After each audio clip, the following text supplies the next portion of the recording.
디지털 세상을 위한 디지털 인류의 위안. 디지털 상식을 전해드립니다. 호모 디지쿠스. 안녕하세요, 이덕진입니다. 안녕하세요, 손엄지입니다. 이제는 무인이라고 하는 말이 너무 익숙해졌어요. 뭐 생각나세요? 무인. 무인 아이스크림 가게. 맞아요. 요즘 아파트 단지마다 그 아이스크림 가게가 없는 곳이 없어요. 맞아요. 그리고 요즘에 식당에 가도 그 로봇이 서빙을 해주잖아요. 무인 가게가 너무 많이 늘어난 것 같아요. 좋으십니까? 저는 조금 무섭기도 해요. 그 로봇이 좀 무섭기도 하죠. 그러면 네. 좀 편하기도 해요. 맞습니다. 이게 좋은 건지 모르겠는데 사람 눈을 마주치는 게 조금 불편해지는 세대들이 많아지지 않았습니까? 그렇게 생각해 보면 무인이 좀 편한 것도 있다 생각이 들기도 하는데요. 처음에는 그래도 불만이 많았던 것 같아요. 제일 대표적으로 무인을 생각하면 우리가 키오스크 생각할 수 있죠. 너무 주문받는 어려워요. 분이 사라졌어요. 주문만 하려고 가면 카드 계산하실 거면 저 앞에 키오스크 이용하시라고. 맞아요. 심지어 사람이 있는데도 키오스크로 결제를 하라고 그래요. 그러니까 네. 이렇게 먹는 것에 기술이 더해진 것을 우리가 푸드테크라고 부르고 있습니다. 저는 저희가 그때 스마트팝 한번 다뤘었잖아요. 맞아요, 네. 그러니까 그런 것만 좀 푸드테크의 범주에 들어가지 않을까 했는데 이 키오스크도 푸드테크라고 볼 수 있나요? 자세한 이야기는 오늘 출연자와 나눠보도록 하겠습니다. 자, 함께 가볼까요? 네. 자, 호모디지쿠스의 세계로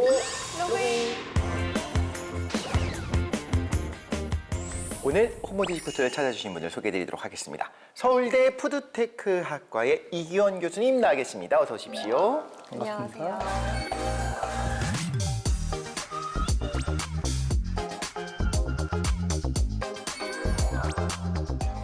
미래에 제일 중요한 두 가지를 꼽자면 에너지와 식량 문제잖아요. 그 부분에 있어서 우리가 얼마나 준비가 되고 있는지 일단 교수님 범위를 우리가 앞에서도 말씀을 같이 나눠봤는데요. 그 키오스크도 푸드테크라고 할 수 있을까 좀 알쏭달쏭한 것 같아요. 그냥 그거는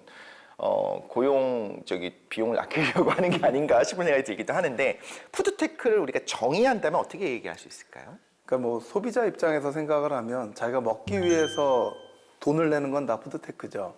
그러니까 제가 먹을 거에 대해서 뭐 음식을 우리가 만드는 산업도 있고 음식을 배달하는 산업도 있고 네. 집에서 음식을 조리하는 산업도 있죠. 네. 그러니까 자기가 음식을 먹으려면 밥솥도 있어야 되고 뭐 전자레인지도 있어야 되고 냉장고도 필요하고 먹었으면 뭔가 식기세척기도 필요할 거고 그렇죠. 음식물 네. 버리려면 버리는 어떤 것들도 있잖아요. 그러니까 그렇죠. 사람들이 자기가 먹는 거에 관련해서 필요한 것들은 전부 다 이제 푸드테크라고 하는 것이 이제 일반적으로 이 일반인들의 생각일 것 같고요. 또 이제 물론 정부가 이제 정책을 하려고 하면 또 이제 법이라는 어떤 범위를 또 정해서 약간은 좀 다를 수 있지만 어쨌든 사람들이 이제 먹기 위해서 필요한 것들을 저희가 푸드테크라고 이해할 수 있을 것 같습니다. 그럼 과거부터 있었던 거네요. 계속 있어왔던. 그렇죠. 있었는데 디지털이라는 어떤 이 산업이 되면서 과거에는 대량 생산하는 쪽에 굉장히 관심이 많았죠. 얼마나 우리가 이제 먹을 거를 값싸고 많이 생산할 거냐, 그러니까 많이 값싸게 생산할 거냐 였다면 요즘에는 소비자들이 이제 1인 가구가 늘고 기호성, 자기가 좋아하는 음식을 좀 더 건강하고 자기가 가치 있게 소비하다 보니까 이제 결국은 이제 음식을 추천하는 거에서 시작을 하죠. 그렇죠. 지금 과거에는 음식을 우리가 소비할 때 뭐 부모님이 해주시거나 아니면 어디 이제 가던 골목 시장에서 이제 우리가 소비를 했다면 지금은 이제 오프라인을 넘어서 온라인에서 본인이 이제 라이브 커머스, 이제 유튜버나 아니면 이런 일상적으로 네이버나 카카오 라이브 커머스에서 방송을 보다가 이거야 싶으면 바로 거기서 온라인 주문하다 보면 상품의 어떤 선택이 굉장히 다양해졌죠. 예전에 우리가 매장에서 살 때는 눈에 보이는 것만 사잖아요. 그러니까 아무래도 큰 제품, 아주 잘 알려진 제품만 소비했다면 요즘에는 내가 잘 몰랐던 새로운 제품들을 개인이 원하는 거에 따라서 다양하게 소비할 수 있는 그런 개인 맞춤의 어떤 산업이 결국은 기존의 어떤 식품 산업을 푸드테크로 바꿨다라고 볼 수가 있을 것 같습니다. 기존 산업이 있고 이게 확장되어서 현대에 와서 이제 미래 산업으로 4차 산업혁명과 또 이제 붙으면서 확 하고 확장됐잖아요. 근데 이제 이걸 그렇게 불러야겠네요. 말씀하셨는데 이게 기술이라는 게 이제 식품이라는 거는 일단 안전해야 되잖아요. 네. 뭐 포장을 캔으로 할 거냐, 뭐 이런 플라스틱으로 할 거냐, 이 포장재가 나중에 이제 버려지지 않으려면 친환경으로 할 거냐, 이제 이런 계속되는 고민이 생기는 거죠. 생분해 수지. 네, 그렇죠. 그러다 보면 이제 점점 더 사람들이 과거에는 아무렇지도 않게 생각했는데 요즘에 야, 이렇게 플라스틱을 했다가 이게 바닷물에 들어가서 그게 결국 어류가 먹다가 결국 사람이 그걸 먹으면 미세 플라스틱을 사람이 먹는 거 아니야? 네. 이런 것들이 이제 점점 사람들이 의식하게 되고 그러면 과거에는 그냥 야 괜찮아라고 했던 것들이 이젠 안 괜찮아가 되는 안 괜찮으면 결국은 해결을 해야 되는 거죠. 그렇죠. 기술이 들어가야겠죠. 예, 그런 면에서 이제 개선시키기 위해서 많은 기술들이 요즘에 이제 적용되고 있습니다. 이해가 확 되네요. 네. 제가 좀 검색을 해봤어요. 교수님 오늘 만난다고 해서. 아, 기자님 네. 잘하시죠. 부산의 딸. 그래서 조심해야 돼요. 네. 기사들이 이렇게 보면은 이 푸드테크 산업을 창발 산업이라고 하셨던데 이 창발 산업이라는 의미가 어떤 건지 좀 궁금해요. 그러니까 이제 뭐 첨단 산업 그러면 네. 굉장히 어떻게 보면 이제 기술적으로 이제 새로우면은 첨단 산업으로 보이죠. 근데 창발 산업이라고 하는 거는 기술도 중요하지만 새로운 문제가 부각이 돼야 돼요. 그러니까 우리나라가 예를 들어서 100만 명이 이제 은퇴하시면 고령 사회가 되잖아요. 과거에는 그렇게까지 수명이 길지 않았거든요. 그러니까 환자식이 별로 그렇게 중요하지 않아요. 또 반려동물이 이제 갑자기 막 1,500만 마리씩 이렇게 되면 이제 반려동물에 필요로 하는 영양과 식품과 이런 것들을 만들려면 그 안에 이제 기준도 필요하고 그것도 이제 뭔가 서비스하고 제조하는 그런 다양한 또 소재, 원료가 다 공급이 돼야 되니까 이게 뭐냐면 남들은 별로 중요하게 생각하지 저는 비건을 하겠다. 저는 뭐 여러 이유로 뭐 식물성을 먹겠다.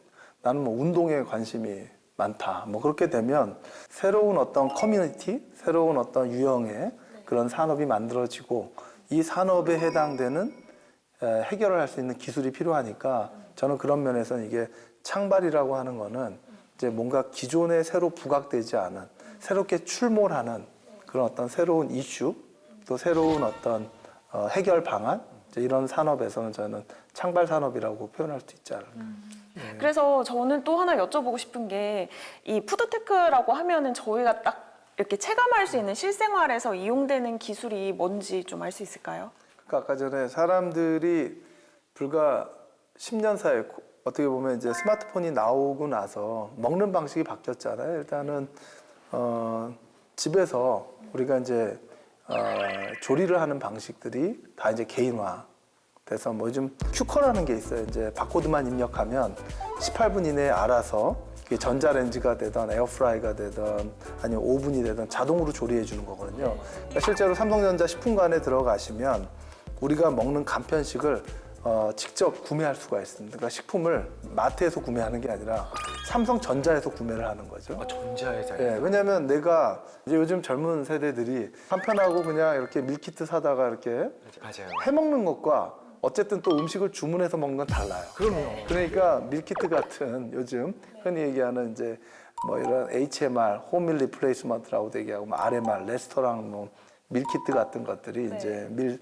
리플레이스먼트들이 자꾸 나오는 것들이 점점 더 인구가 이제 개인화되고 또 여러분들이 식당 가서 음식 먹는 것보다 집에서 OTT 때문이거든요. 문화가 바뀐 보면서. 게 예전에는 뭐 영화관 가는 김에 나가서 외식도 했는데 맞아요. 또 단체가 이렇게 많이 했는데 코로나 이후에는 단체로 이렇게 모이지 않으니까 그냥 가까운 사람끼리 집에서 네. 편하게 뭐 이런 가정에서 조리기구를 하거나 아니면 이제 결국은 음식 배달하는 솔루션인 거죠. 이제 음식 배달을 언제까지 사람이 할 거냐. 아파트 단지가 이제 새로 만들어지면 아파트 내에서는 이제 로봇이 거기까지만 대다주면 로봇이 이제 배송해주고 당연히 이제 이런 어떤 그 개인이 원하는 걸 30분 이내에 배송이 되려면 주문해서 이 어떻게 보면 최적화된 AI가 동선을 파악해서 네. 누가 어디 물류창고에서 뭘 가져가는지에 대한 어떤 데이터가 필요하거든요. 그건 이제 AI 기술이나 이제 로봇 기술이 필요한 거고. 모든 게 엮여 있네요, 진짜. 그렇죠. 그럼 뭐 어차피 사람들이 이제 자기가 먹는 음식을 사람이 생산하지는 않잖아요. 이제 식당에 가도 또 공장에 가도 농업도 인구가 없습니다. 대한민국이 이제 점점 인구가 주는데 누가 이런 단순한 반복된 일을 안 할 거니까 결국 이제 로봇이 하고 또 아까 말씀드린 대로 바이오 기술도 굉장히 좋아져서 이제 사람들이 필요로 하는 어떤 아까 전에 뭐 설탕 말씀하셨는데 제로라고 하는 거는 오히려 이제 설탕의 반전이죠. 단맛을 주는데 자일리톨처럼 충치가 억제되는 오히려 설탕이 충치 억제하거나 아니면 똑같은 단맛을 내는데 칼로리가 적은 거 이건 이제 대체당이거든요. 그러니까 그러니까 그런 것들이 결국 어떻게 보면 바이오 기술인 거죠. 뭐 앞으로 배양육도 마찬가지. 그러니까 그런 면으로 따지고 보면 사람들이 이제 먹는 거에 필요로 하는 어떤 이 솔루션을 위해서 해결 방안을 찾기 위해서 모든 기술들이 다 이용이 되고 있고 이제 그러한 것들이 흔히 얘기하는 B2C 소비자들한테 직접 제공되는 것도 있지만 B2B 실제로 이런 식당을 운영하거나 이런 제조업체나 농업을 생산하는 데 공급되는 그런 여러 첨단 산업들도 있는 거죠. 굉장히 산업이 클 수밖에 없어요. 어느덧 말씀하신 거 듣고 나니까 이미 우리가 그런 시대가 됐구나라는 걸 좀 많이 깨달은 게 저 어렸을 때는요. 어머니께서 한번 사골국을 끓이거나 미역국을 끓이면 한 3박 4일 그것만 먹습니다. 선택의 여지가 없어요. 그렇죠. 네, 맞습니다. 말씀하신 네. 것처럼 이제는 그렇게 크게 요리하지도 않고 주문하게 되면 심지어 오늘 지금 저녁을 먹을 건데 아내랑 저는요 둘이 다른 걸 먹어요. 그게 다 가능해진 시대에 살고 있는 거예요. 좋은지 안 좋은지를 떠나서 사회 방향은 이렇게 될 수밖에 없다. 근데 저는 이제 식량 문제, 식량 안보를 생각하면 그래도 생각하는 건 쌀인 것 같아요. 우리 주식이 쌀이니까. 그런데 농업의 중요성은 다 알고 있고 그러니까 사실 정부에서 보조금을 줘가면서까지 쌀 농사를 계속 짓도록 권장을 하고 있는 거잖아요.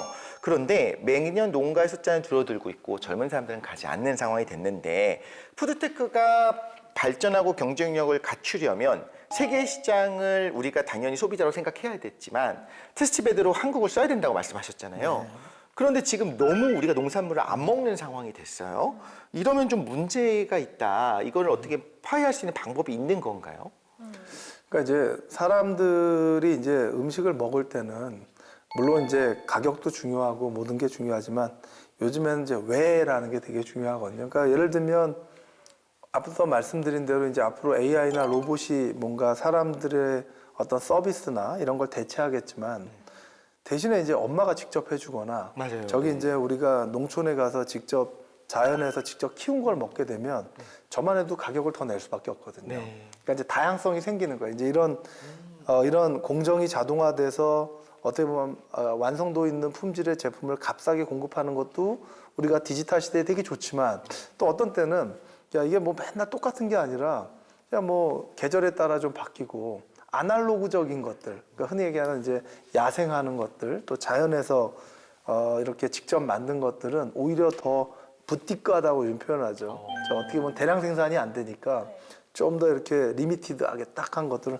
훨씬 비싸기 때문에 저는 어떻게 보면 이 양극화라고 얘기하는데 우리가 편리할 때는 또 편리하지만 이런 방금 말씀하셨던 농업이 또 하나의 축은 실제로 농촌, 어촌, 산촌에서 직접 키운 거를 지역에서 뭔가 직접 눈으로 보고 소비하는 약간 관광하고 관련이 있다고 얘기할까요? 그런 쪽은 또 다른 어떤 하나의 큰 산업 영역이 될 수 있다. 그래서 아까 전에 말씀 먹고 산다고 얘기했는데 우리가 도시에서 일하면서 이렇게 먹는 것도 중요하지만 또 산다는 거는 굉장히 이런 체험이나 이제 이런 어떤 자연의 어떤 경험이 되게 중요하기 때문에 이런 어떤 기술하고 이 농어촌에 대한 양쪽의 장점을 각자 잘 살릴 필요가 있다고. 같이 가겠네요. 네, 우리 농업에 같이 등산하고 나면 아래서 그 산에서 직접 캔 그 자연 밥상 같은 거, 산나물 먹기도 하고. 그렇죠. 저희가 실제로 간편식 제품들을 보면 수입 식품, 과자나 뭐 가공 제품보다는 국내 원료를 제일 많이 써요. 왜냐 아무래도 이제 이게 밀키트 같은 거는 신선해야 되니까 뭐 이렇게 외부에서. 근데 그런 대신에 소비자 입장에서는 이런 우리가 직접 생산한 농업으로부터 한 거기 때문에 더 비싼 가치를 주거든요. 그러니까 어떤 말씀에서 보면 오히려 우리나라처럼 대규모 농업이 안 되는 소규모 농업인이 많을 때는 오히려 지금처럼 푸드테크 소비자들이 원하는 어떤 제품이 다양해져서 뭐 예를 들어서 뭐 이런 영유아 제품이나 이렇게 환자식 제품 다양화돼서 오히려 거기에 맞는 맞춤형 소규모 농업이 더 어떻게 보면 부가가치를 가질 수 있는 거죠. 그러네요. 오히려 그냥 미국처럼 단순히 안 하고. 하나의 종자를 가지고 대량 생산하면 그거는 오히려 우리나라 농업이 경쟁력이 없고 그렇죠. 오히려 이렇게 좀 더 생애주기나 아니면 어떤 목적에 따라서 이런 맞춤형 브랜드들이 나오면 원료의 어떤 차별화가 가능하다고 봅니다. 그러니까 저도 이 시장에 대해서 조금 알아봤는데 이 우리 국민들의 식생활이나 이런 환경에 굉장히 중요한 영향인 만큼 정부도 이 푸드테크 산업 육성을 위해서 굉장히 많은 노력을 하고 있더라고요. 그래서 제가 한번 딥하게 조사를 해왔습니다. 바로 엄지 기자의 엄지척 트렌드.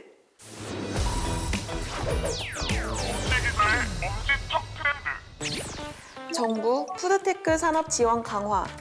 세계 최대 규모의 가전 정보기술 전시회 CES를 주최하는 미국 소비자기술협회는 지난해 5대 기술 트렌드 가운데 하나로 푸드테크를 선정했습니다.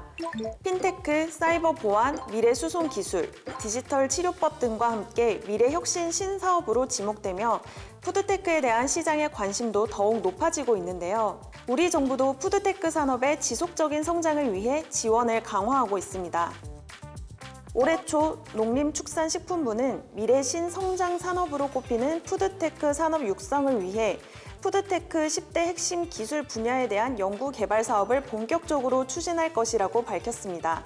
농식품부는 작년 11월부터 12월까지 약 2달간 국내외 식품 관련 기술 및 정책 동향과 전문가의 의견을 조사하여 10대 핵심 기술 분야를 선정했습니다. 정부에서 말하는 푸드테크 10대 핵심 기술 분야는 다음과 같이 정리해 볼 수 있는데요. 육류 소비량을 대체하고 고급 배양육을 만들기 위한 세포 배양 식품 생산 기술, 비건과 친환경적 식습관을 위한 식물 기반 식품 제조 기술, 1인 가구의 증가로 인해 수요가 늘어난 가정 간편식이나 밀키트와 같은 간편식 제조 기술, 식품의 재료를 잉크화시키고 3D 프린터로 출력해 음식을 생산하는 3차원 식품 프린팅 기술, 식품의 생산과 유통 공정에 인공지능과 로봇을 접목한 식품 스마트 제조 기술과 스마트 유통 기술, 개인별 유전 정보와 질병을 종합한 식이 설계 알고리즘을 만들어 제공하는 식품 커스터마이징 기술, 서빙 로봇을 적용한 매장 관리 등의 외식 푸드테크 기술, 식품 제조 과정에서 나온 부산물을 업사이클링해 다른 음식의 향신료 등으로 사용하는 식품 재활용 기술, 마지막으로 생분해성 원재료를 활용한 플라스틱 등의 친환경 포장 기술이 있습니다. 앞서 지난해 12월 농림축산부에서는 비상경제장관 회의를 통해 푸드테크 산업 발전 방안을 발표했는데요. 컬리 오아시스 마켓 등 2개인 푸드테크 유니콘을 2027년까지 30개로 늘릴 예정이라고 밝혔습니다. 또한 정부는 푸드테크 유니콘을 지원하기 위해 2027년까지 1,000억 원 규모 펀드를 조성하고 푸드테크 기업의 해외 시장 진출 지원도 강화할 방침입니다. 정부는 각 기업의 식품 첨가물, 표시 기준 등 각국의 규제 정보와 인증, 시장 동향 등 정보를 제공하고 수출국별 통관, 검역, 상표 부착 등에 대한 자문도 늘린다는 계획입니다. 네, 이상입니다. 이렇게 정부에서도 푸드테크 지원에 굉장히 열심인데 실제 우리나라 지금 푸드테크 산업의 현실은 좀 어떻게 되는지 들어볼 수 있을까요? 예, 뭐 우리나라의 기존의 이제 농업과 관련된 식품 제조업, 외식업의 어떤 제품이나 서비스 수준은 최고죠. 우리나라 실제로 뭐 빵집을 가서 SPC 파리바게트를 가시던 우리가 이제 여러 대기업들의 제품을 먹어보면 해외 제품하고의 어떤 비교했을 때 굳이 우리나라가 이제 더 이상은 해외의 어떤 서비스나 제품을 이용할 이유가 없을 정도의 그런 산업으로 농업, 이런 식품 가공업, 외식업은 이미 올라왔고요. 그런 면에서 봤을 때는 이제 우리나라의 어떤 소비자의 수준이 워낙 높아서 식품과 관련된 서비스, 제조, 생산의 수준도 굉장히 또 식품 안전 관리가 우리나라는 워낙 까다로워서요. 이제 의약품안전처 수준에서 식품 산업 자체가 이제 굉장히 기술적으로 앞서 있고, 근데 더 나아가서는 이제 유통하고 어떻게 보면 이 주방에서 사용하는 이제 이런 주방 어떻게 보면 이제 이런 조리기구예요. 그래서 우리가 뭐 쿠팡이나 뭐 네이버나 배달의 민족처럼 어떻게 보면 본인이 편하게 주문해서 집에서 배달 음식이든 배달 제품을 공급받는 시간이 엄청 짧거든요. 예, 또 더 나아가서 뭐 신선식품 같은 것들도 저희는 워낙 빠르게 우리가 할 수 있는 건 전 세계에서 우리나라 탑 수준이고요. 그 당연히 이제 전 세계에서 주방에서 우리가 조리하는 거는 삼성전자, LG전자가 1, 2위거든요. 그러니까 집에서 우리가 음식을 먹고 보관하고 버리고 하는 면에서도, 그러니까 어떻게 보면 식품에 있어서 생산뿐만 아니라 유통, 소비 전 영역에서 대한민국이 가장 앞서 있고, 그다음에 이제 우리가 급격하게 지금 고민되는 거는 인력난이거든요. 예, 최근에 이제 우리 연휴 때도 아무리 잘 된 식당도 아르바이트생을 구할 수 없어서 문을 닫는 거예요. 손님이 없어서가 아니라 일할 사람이 없어서 문을 닫는 거예요. 그러니까 결국은 이 문제를 해결하는 건 로봇 기술인데 네. 우리가 알고 있는 현재 어떤 로봇 기술이 전 세계에서 4위, 5위 하거든요. 우리가. 그렇기 때문에 앞으로 이제 이런 이 조리하는 거나 유통이나 이런 어떤 기존의 식품 관련된 산업뿐만 아니라 첨단 기술인 이제 이런 로봇이라든지 또 바이오 기술 또 뭐 이런 의료하고 건강하고 관련된 이런 환자식이라든지 건강기능식품의 어떤 산업도 우리나라가 굉장히 앞서 있는 산업이어서 대한민국이 아마 푸드테크에 있어서 세계 최고 수준이라고 이제 얘기할 수 있을 것 같습니다. 전 생각을 못했어요. K푸드라고 했을 때 우리가 생각하는 뭐 여전히 김치, 불고기, 떡볶이, 치킨 이런 것만 생각했는데 그게 이제 우리의 소울푸드라고 하는 것들 그것뿐만 아니라 전체적인 테크에 들어갔을 때는 말씀하신 것처럼 세계 최고 중에 하나겠구나라는 생각이 들고 왜 우리가 대형 식품 기업을 생각하면 외국을 생각하게 되잖아요. 그리고 뭐 미국 같은 데서 농사먼 지을 때 비행기로 막 이렇게 농약 뿌리고 하는 거 보면 근데 그렇게 대량 생산에 있어서는 당연히 어쩔 수 없이 우리가 밀릴 수 있겠지만 말씀하신 것처럼 미래에는 대량 생산보다도 다양성이 훨씬 더 중요해진다고 하면 굉장히 전도 유망한 근데 저는 오히려 이제 추격해서 우리가 빨리 가야겠다였는데 그게 아니라 1위 자리를 지키는 것이 더 중요해지는 게 됐네요. 좀 무섭네요, 그러니까. 그러니까 이제 푸드테크가 되려면 하나는 소비자의 어떤 그 이 라이프 스타일이 다른 나라보다 앞서 있어야 돼. 그러니까 소비자의 수준이 되게 푸드라고 하는 건 사람이 먹는 거잖아요. 뭐 반려동물이 먹다가 사람이 선택하는 건데 사람들이 뭔가 새로운 것들을 빨리 받아들이고 뭔가 새로운 브랜드를 자꾸 소비해 줘야지 이게 뭔가 기술도 점점 진화되고 그렇죠. 서비스 진화되는데 우리나라 소비자 너무 까다로운 거예요. 그러니까 대한민국의 소비자들이 원하는 걸 만족하면 전 세계 어느 나라도 다 통한다. 그리고 우리나라처럼 이런 소비자의 어떤 의식 수준과 이런 새로운 기술이 적용해서 빠르게 자리 잡는 나라가 없어요. 뭐 옆에 일본이나 또 이제 유럽만 해도 이렇게 디지털 기술을 가지고 집에서 뭔가 조리하고 주문하고 그 안에서 뭐 소비하는 경우는 그렇게 쉽지 않거든요. 우리는 굉장히 이런 것들을 굉장히 빠르게 디지털 기술을 잘 이용하기 때문에 아마 이 분야에서 가장 앞서 있다고 볼 수 있을 것 같아요. 이제는 AI가 이 모든 산업에 다 활용되는 시기인 것 같은데 이 AI가 푸드테크에는 어떻게 활용되고 있는지 그 시장 현황에 대해서 좀 알 수 있을까요? 아까 제가 이제 식품 관련해서 크게 영역이 이제 생산 영역이 있고 유통, 소비 영역이 있는데 요리를 하는 어떤 주방에서 사용되는 기구가 전부 AI가 만들어낸 레시피거든요. 아까 이제 뭐 삼성전자, LG전자 요즘에 나오는 조리기구는 전부 AI가 다 들어있어서 본인이 알아서 저희가 이제 말을 하면 본인이 조리해 주거나 바코드만 이미 알아서 하거나 어떤 음식을 어떻게 조리해야 되는지에 대한 레시피도 이제 AI가 제공해주는 그리고 실제로 자기가 먹고 났을 때 건강까지도 이제 계산해주는 형태로 바뀌는 거고요. 또 당연히 아까 전에 유통에 있어서도 소비자가 원하는 것들을 빠르게 추천해주죠. 그러니까 우리가 이 뭐 흔히 얘기하는 이런 플랫폼들을 이용하거나 하면 개인화돼서 추천을 해주거든요. 요즘에 초개인화되는 거는 앞으로 뭐 1인 가구가 늘다 보니까 챗GPT가 되던 흔히 요즘 얘기하는 이제 하이퍼크로버나 이런 네이버의 AI에다가 이제 주문을 하면 개인적 질문을 합니다. 내가 있는 곳에서 100m 이내에서 내가 좋아하는 떡볶이를 먹을 수 있는 방법은 이렇게 되는 건 사실 굉장히 개인화된 질문이거든요. 그 개인화된 질문을 이런 AI가 답변을 해주는 것들이 어떻게 보면 내가 음식을 원하는 거를 빠르게 어떻게 먹을지를 결정해 주는 것이 있을 거고요. 당연히 뭐 식당이나 제조를 할 때는 전부 AI입니다. 왜냐하면 비용을 줄일 수 있는 방법은 우리가 오늘 매장을 하나 이렇게 이용하더라도 실제로 구매 고객이 얼마이고 내가 식재료를 얼마나 보관해야 되고 그랬을 때 이제 실제로 팔릴 만큼만 공급받고 뭐 이런 것들이 결국 데이터 기반으로 알고리즘을 가지고 실제 소비자와 유통과 생산이 하나로 이렇게 연결되는 그런 것들이 이미 전부 데이터 기반으로 되어 있고 실제로 상품을 갖다가 리테일 쪽에서 뭔가 신제품을 개발하거나 생산하는 것도 전부 소비자의 데이터를 가지고 AI가 맞춤형으로 하는 그런 것이 이미 보편적으로 많이 사용되고 있습니다. 그러니까 되려 맛은 조금 획일적으로 변했을지라도 생각해보면 저희가 더 다양한 음식을, 다양한 맛을 경험해 볼 수 있게 된 것 같긴 해요. 지금 이 푸드테크가 식량 위기나 환경 문제 이런 거에 있어서는 굉장히 반가운 일인데, 푸드테크의 발전이요. 근데 또 어쨌든 저희의 건강과 밀접하게 관련이 있는 분야이다 보니까 좀 신중한 접근도 필요할 것 같다는 생각이 들더라고요. 그래서 교수님이 생각하는 이 푸드테크의 방향성은 좀 어떤지 여쭤볼 수 있을까요? 그렇죠. 뭐 먹는 거는 이제 즐거우려고 이제 먹는 건데 네. 이제 그 다음에 고민하는 건 내가 즐거워서 먹었는데 이게 건강에 어떤 영향을 미칠 거냐가 있고, 또 건강을 넘어서 이제 환경에 어떤 영향을 미칠 거냐, 이 세 가지로 보여져요. 그러니까 코로나 시기에 이제 음식을 이렇게 주문해서 먹으면 편하긴 한데 이런 겁니다. 식구들마다 각자 다 주문하는 게 다르면 결국은 다 먹으면 살찌는 거고, 남기면 이제 환경이 안 좋은 거거든요. 네.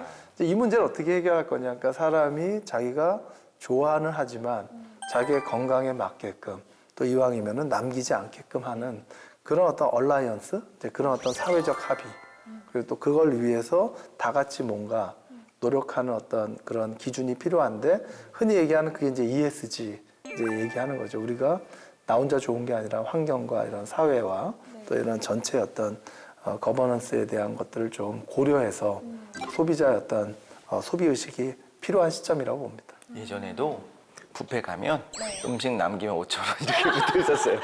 이걸 신경 써야 되는 시대가 됐고, 오히려 그것까지도 나도 모르는 나의 양이라든가 이런 부분들을 AI가 또 도와줄 수도 있겠다 싶기도 하네요. 무엇보다도 이런 푸드테크의 생태계가 구축되는 것이 중요하다. 그래서 모든 것이 연관이 되어야 되고, 각자 도생이 아니라 말하자면 하나로 하나의 목적을 위해서 좀 모여야 되겠다는 생각이 드는데, 꼭 필요한 것이 뭐가 있을까요? 여기 꼭 정부가 들어간다고 좋을 건 아닐 수도 있잖아요. 그럼 어떻게 해야 될까요, 이건? 그러니까 이게 아까 창발이라는 단어를 좀 썼는데요. 이게 탑다운이 아니라 밑에서 사람들이 일상적으로 본인이 살아가면서 이게 뭐 버려지는 게 아깝고 뭐 여러 가지 내 아이가 먹는 거에 대해서 좀 더 신경 쓰 이런 느낌이잖아요. 네네. 근데 이게 바텀업 방식이에요. 푸드테크는. 소비자가 직접 목소리를 내는 게 중요하겠네요. 그럼요. 예, 실제로 우리의 어떤 모두의 어떤 문제니까 네. 다 같이 합의하는 게 되게 중요하다고. 교수님, 오늘 함께해 주셔서 감사합니다. 고맙습니다. 옛말에 밥이 보약이다라는 말이 있죠. 우리 조상님들은 이미 알고 계셨던 것 같습니다. 먹는 게 얼마나 중요하고 또 먹는 것이 결국엔 남는 거구나 알고 계셨습니다. 이제는 그냥 먹는 게 아니라 개인의 건강이나 영양까지 다 고려해서 맞춤 식단이 가능해졌으니까 정말 밥이 보약이라는 말이 맞는 것 같습니다. 네, 푸드테크의 발전을 통해서 저희 환경도 지키고 더 건강하고 더 맛있는 음식을 많이 먹을 수 있게 되기를 바라봅니다. 호모지쿠스 오늘 여기서 마무리하겠습니다. 우리 끝나고 밥 먹으러 갈까요? 네. 다음 시간에는 더 재미있는 이야기로 돌아오도록 하겠습니다. 같이 인사할까요? 안녕.